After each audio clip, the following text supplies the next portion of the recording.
আচ্ছা, তো conservation of energy বোঝার জন্য আরও কিছু ইনটুইটিভ ওয়ে আছে আর কি। সেটা একটা হচ্ছে তোমার গ্রাফের মাধ্যমে বোঝা। ধরো তুমি একটা বল থ্রো করতেছো, এখান থেকে তুমি অমুক একটা ভেলোসিটি দিয়ে বলটাকে থ্রো করলা উপরের দিকে, ঠিক আছে?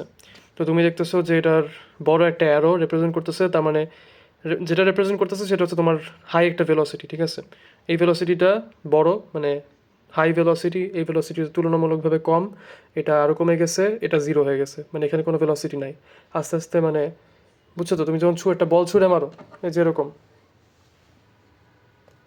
তুমি দেখলা যে একটা পয়েন্ট, এই যে এখানে একটা পয়েন্ট আসছিল যেখানে জিনিসটা থেমে গেছিলো, অ্যাটলিস্ট মানে কিছু মিলি সেকেন্ডের জন্য হইলেও জিনিসটা কিন্তু থেমেছিল, ঠিক আছে?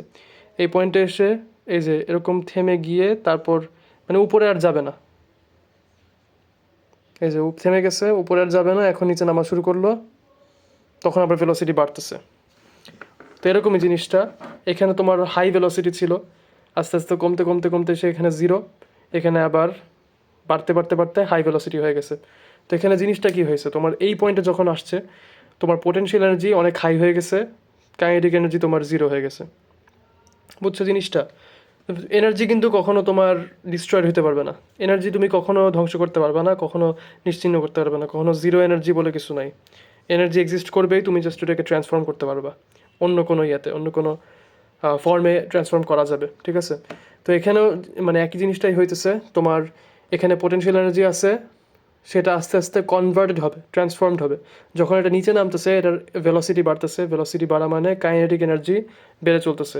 তো এখন এই কাইনেটিক এনার্জি মানে ভেলোসিটির জন্য যে এনার্জিটা আর কি, কাইনেটিক এনার্জি, এটা পাবে কোত্থেকে? পাবেই তোমার পোটেনশিয়াল এনার্জি থেকে। পোটেনশিয়াল এনার্জিটা কী মিন করে?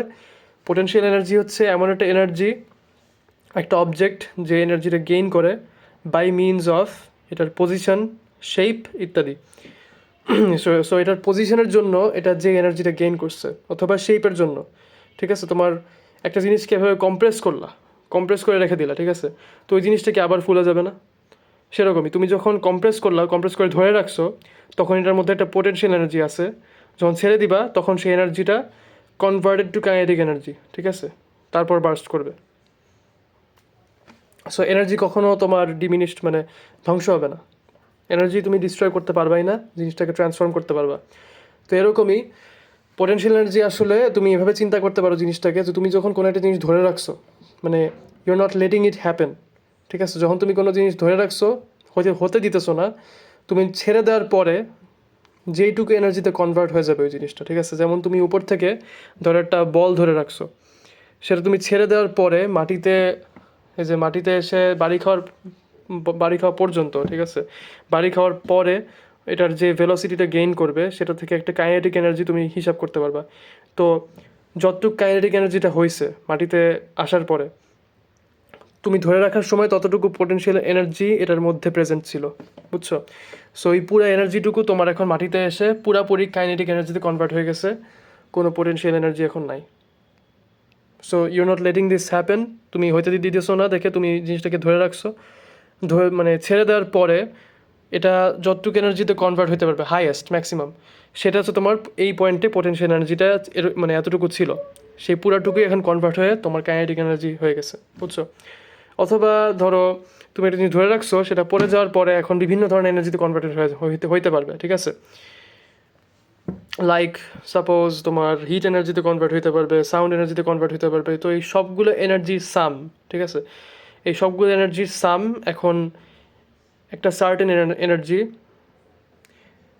তোমার এই এনার্জিটা থেকেই কিন্তু এই সবগুলো এনার্জি তৈরি হয়েছে, ঠিক আছে? সো এই যে আগে যে একটা ইকুয়েশন দেখাইছিলাম, তোমার ইউ ইকুয়ালস টু ই, মানে U equals to K plus W, অথবা কে প্লাস এখন তোমার thermal energy plus sound energy plus যত ধরনের এনার্জি আছে, এই সবগুলো এনার্জি কিন্তু তোমার এই যে এই পজিশনের জন্য হইতেছে। সো এই একটা পজিশন, এটাকে একটা পজিশনে আনো, এই পজিশনের জন্য এখন এটার মধ্যে একটা এনার্জি ঢুকে গেছে, ঠিক আছে? একটা পোটেনশিয়াল তৈরি হয়েছে ওর মধ্যে। এখন তুমি যখন ছেড়ে দিবা, ওই পোটেনশিয়ালটা এখন কাজে কনভার্ট হয়ে যাবে, বুঝছো? পোটেনশিয়ালটা এখন কাজে কনভার্ট হওয়া শুরু করবে, এটাই। তো এই গ্রাফ, এই ফিগারগুলো তুমি দেখতে পারো, এটা তো তোমাকে বললাম কীভাবে কাজ করে। পেন্ডুলামের ক্ষেত্রে তোমার জানা লাগবে এই কনজারভেশন অফ এনার্জি বিষয়টা। যখন এই যে এই পয়েন্টে থাকে, মানে পেন্ডুলাম তো এরকম করে, তুমি জানোই, অসিলেট করে। এই পয়েন্টে যখন আসলো, এটা থেমে গেছে, খেয়াল করো। তো এই থেমে যাওয়াটা মানে হচ্ছে, আচ্ছা এটা কতটুকু হাইট উপরে উঠলো, আর এই হাইটটা তুমি কোত্থেকে ক্যালকুলেট করবা, সেটা একটা কোয়েশ্চেন ছিল আমার। তোমার লিস্ট হাইট কোনটা, মানে কোন পর্যন্ত এই পেন্ডুলামটা যাইতে পারবে বলো তো? এই যে এই পর্যন্ত না, এই পর্যন্তই কিন্তু নামতে পারবে, এর নিচে কিন্তু নামতে পারবে না পেন্ডুলামটা, ঠিক আছে? এটুক যেহেতু থাকবে, সো তুমি এটাকে তুমি গ্রাউন্ড ধরবা, বেস ধরার পরে তুমি যতটুক উঠলো, এই যে এটা এখন তোমার হাইট, নিচ থেকে এটা তোমার হাইট এইচ, ঠিক আছে? এর নিচে আবার যায়ও না, এটা তোমার হাইট, মানে সরি এই যে এই পর্যন্ত তোমার হাইট। তো এই এই পজিশনের জন্য কিন্তু এখন একটা এনার্জি তৈরি হয়ে গেছে, যখন এই পয়েন্টে আসছে তখন এটা থেমে গেছে, বাট এটার এনার্জি কিন্তু শেষ হয়ে যায়নি, ঠিক আছে? নিঃশেষ হয়ে যায়নি। যদি এনার্জি শেষ হয়ে যেত তখন কী হতো? তখন এই জিনিসটা স্থির হয়ে এখানেই বসে থাকতো, বুঝছো? কোনো পরে আর কাজ হইতো না।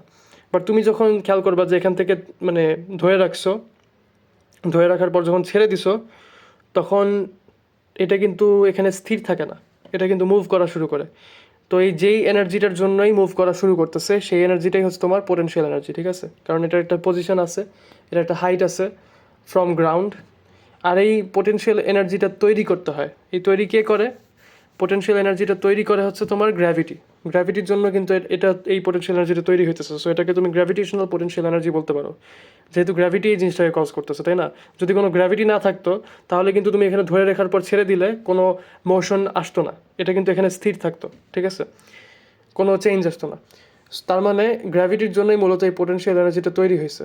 তার মানে গ্র্যাভিটি, এখন একটা বিষয় খেয়াল করো যে গ্র্যাভিটি একটা এনার্জি তৈরি করতেছে কিন্তু, বুঝছো? গ্র্যাভিটি এখানে এনার্জি তৈরি করছে, গ্র্যাভিটির কারণে একটা এনার্জি তৈরি হয়েছে। সো গ্র্যাভিটেশন জিনিসটা আসলে কি,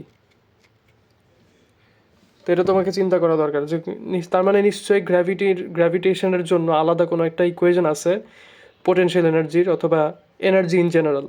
গ্র্যাভিটির জন্য যতটুকু এনার্জি তৈরি হইতেছে অবজেক্টের মধ্যে, এর নিশ্চয়ই কোনো একটা ফর্মুলা আছে, বা এটা জানার কোনো উপায় আছে যে কতটুকু এনার্জি এর মধ্যে মানে গ্র্যাভিটি ভরে দিল, বুঝছো তো? স্প্রিংয়ের ক্ষেত্রে পোটেনশিয়াল এনার্জি বিষয় আছে তোমার, এই যে এখানে যখন তুমি মানে ধরে রাখছো এখানে, ঠিক আছে, কনস্ট্রিক্ট করে রাখছো চাপ দিয়ে, এটা তখন ধরো কনস্ট্রিক্ট হয়ে আছে স্প্রিংটা, তখন তুমি দেখবা যে এটার পোটেনশিয়াল এনার্জি একদম হাইয়েস্ট, বাট কাইনেটিক এনার্জি নাই, যেহেতু এটা মোশনে নাই। তুমি ছেড়ে দিলা, তখন কী হবে? ছেড়ে দেওয়ার পরে এটা এক্সপ্যান্ড করবে, এক্সপ্যান্ড করার পর ধরো মিডওয়েতে আমি এসে থামাইলাম, এটার কাইনেটিক এনার্জি মাপলাম, পোটেনশিয়াল এনার্জি মাপলাম, আমি দেখবো যে অর্ধেক অর্ধেক হয়ে আছে। দুইটার সাম মিলে কিন্তু এটাই হবে বাই দ্য ওয়ে, যেহেতু কনজার্ভ হইতেছে। এরপরে যখন এটা ম্যাক্সিমাম পয়েন্ট রিচ করবে, যে এখানে এসে জিনিসটাকে ছেড়ে দিছে, দেখছো? ছেড়ে দিছে কিন্তু আর আর কানেকশন নেই। তো এখন এটা তার মানে ম্যাক্সিমাম ভেলোসিটি রিচ করছে স্প্রিংয়ের সাথে, তো স্প্রিং থেকে কিন্তু আর কোনো মানে ব্যাকওয়ার্ড ফোর্স পাবে না, ঠিক আছে? তো পুরা এনার্জিটা যখন কনভার্ট হয়ে গেছে তোমার মোশনে, তার মানে পুরা এনার্জিটা তোমার কাইনেটিক এনার্জিতে কনভার্টেড হয়ে গেছে, পোটেনশিয়াল এনার্জি এখন জিরো, বুঝছো? মানে ডিপ্লিট হয়ে গেছে পোটেনশিয়াল এনার্জি এখন। এই যেরকম ছিল এটা তেলের মতো কিছুটা, ফিউল টাইপের, বুঝছো? ফিউল টাইপের। তো এখানে ধরো ম্যাক্সিমাম ফিউল ছিল, ছেড়ে দেওয়ার পরে সেই ফিউলটা ইউজড আপ হইতে হইতে হইতে একটা পর্যায়ে এসে তোমার পুরাটা ইউজড আপ হয়ে গেছে, বুঝছো? তো ফিউলের জন্য আসলে একটা পোটেনশিয়াল এনার্জি তৈরি হইতেছে। গাড়িতে যে তুমি তেল দাও, ঠিক আছে, তেলটা কী হয়? তেলটা কিন্তু তোমার এই যে কেমিক্যাল রিয়াকশন কজ করে, তো সেখানে তোমার কেমিক্যাল এনার্জিতে কনভার্ট হইতেছে। তো এটাও কিন্তু এক ধরনের পোটেনশিয়াল এনার্জি। মানে কি পোটেনশিয়াল আছে, মানে it has the potential to be converted to chemical energy, আর সেই কেমিক্যাল এনার্জি তোমার আস্তে আস্তে কনভার্ট হয়ে তোমার কাইনেটিক এনার্জিতে কনভার্টেড হয়, বুঝছো? মানে কনভার্ট হয়ে কাইনেটিক এনার্জি তৈরি করে, যার জন্য তোমার গাড়িটা মুভ করে। তার মানে সেটাও এক ধরনের পোটেনশিয়াল এনার্জি ছিল। তুমি যে মানে ফিউলটা রাখছো, তুমি যে সিস্টেমটা বানাইছো, সে তার জন্য এখন একটা পোটেনশিয়াল এনার্জি এর মধ্যে ইনস্টিল হয়ে গেছে।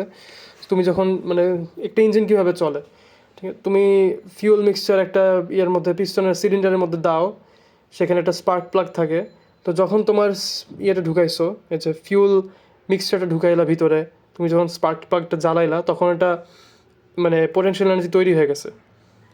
After all of this things ডান, যখন পুরো জিনিসটা এই যে বার্স্ট করার পরে যখন সিলিন্ডারটাকে মানে পিস্টনটাকে যখন এই যে এরকম ব্যাকওয়ার্ডস নিয়ে যায়, মানে ভলিউমটা এক্সপ্যান্ড করে, পুরো জিনিসটা ওয়ার্কে কনভার্ট হয়ে গেছে।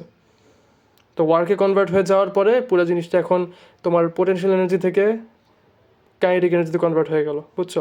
তো গাড়িতেও কিন্তু এই জিনিসগুলো কাজ করে, মানে যে কোনো মেকানিক্যাল সিস্টেমেই তোমার এই জিনিসটা খাটবে, মেকানিক্যাল এনার্জি কনজার্ভড হবে, বুঝছো?